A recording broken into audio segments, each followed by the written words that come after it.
Shalom Bapak Ibu Saudara, mari kita ngomongin firman Tuhan. Sebelumnya mari kita berdoa. Tuhan, kami akan ngobrol tentang firman-Mu. Bimbing kami ya Roh Kudus, agar kami bukan saja ngobrol tentang firman-Mu, tetapi kami menjadi pelaku yang setia. Dalam nama Yesus, firman yang hidup, kami berdoa. Amin. Hari ini kita ngopi dari Yohanes 14 ayat 13-14.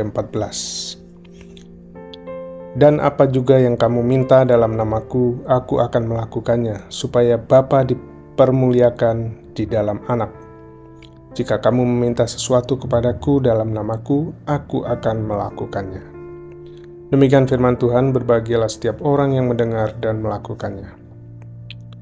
Judul renungan hari ini, dalam nama Yesus. Berdoa dalam nama Yesus adalah doa yang khusus dan hanya bisa diucapkan oleh orang yang percaya pada nama itu, yaitu Yesus. Mengapa demikian? Sebab Yesus memberi perintah untuk berdoa dalam namanya. Dicatat dalam Yohanes 14 ayat 13-14 yang menjadi nats kita hari ini.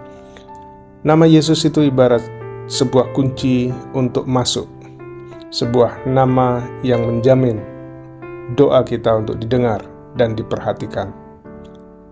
Saya teringat beberapa kali mendapatkan perlakuan khusus karena menyebut sebuah nama orang yang berpengaruh, dan saya mendapatkan perlakuan khusus, semua urusan lancar. Saya merasa ini tidak adil karena orang yang lain tidak diperlakukan seperti saya. Tetapi itulah yang berlaku. Itu ilustrasi pengalaman di dunia.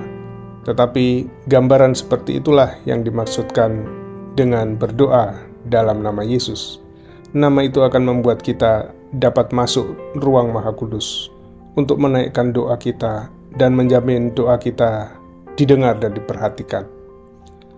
Rasul Paulus mempunyai formula lain, yaitu dalam nama Trinitas.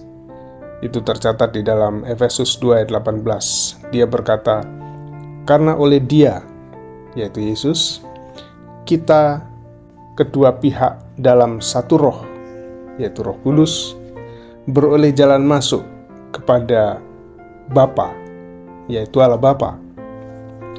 Dalam era kerajaan zaman dulu, tidak sembarang orang menyelonong masuk bisa ketemu raja. Ingat Ratu Esther, ia berpuasa terlebih dahulu sebelum ia mempertaruhkan nyawanya masuk ke hadirat raja. Sebab jika masuk tanpa diundang, hanya dua pilihan, didengar atau dihukum mati. Zaman sekarang pun untuk bertemu seorang pemimpin organisasi atau perusahaan, kita harus minta janji pertemuan melalui sekretarisnya.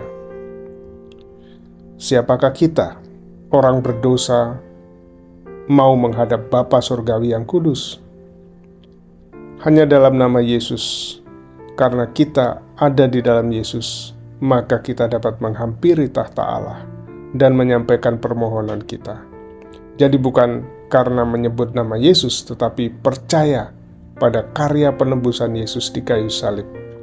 Kita menjadi anak Allah dan Allah menjadi Bapa kita. Maka kita mendapatkan akses masuk dan dengan keyakinan dapat menyampaikan doa-doa kita. Mari kita berdoa. Bapa kami di sorga, Engkau adalah sumber kehidupan dan pemelihara segala sesuatu. Kami berserah kepadamu dalam setiap langkah hidup kami.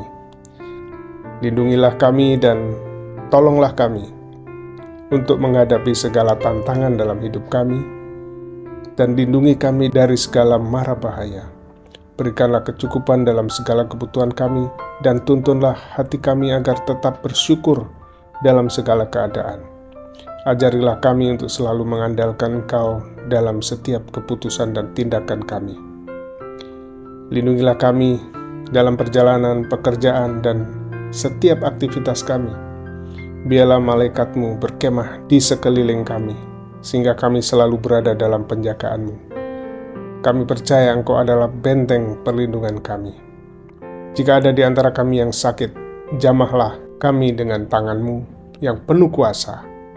Pulihkanlah tubuh, jiwa, dan roh kami.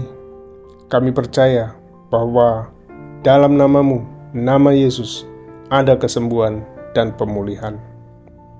Curahkanlah berkat-Mu dalam pekerjaan, usaha, dan segala yang kami kerjakan. Jadikanlah kami saluran berkat bagi sesama, agar hidup kami menjadi kesaksian tentang kebaikan-Mu.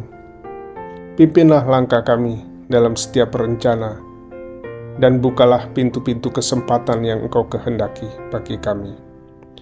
Dalam nama Yesus Kristus, Juru Selamat kami yang hidup, kami berdoa. Amin.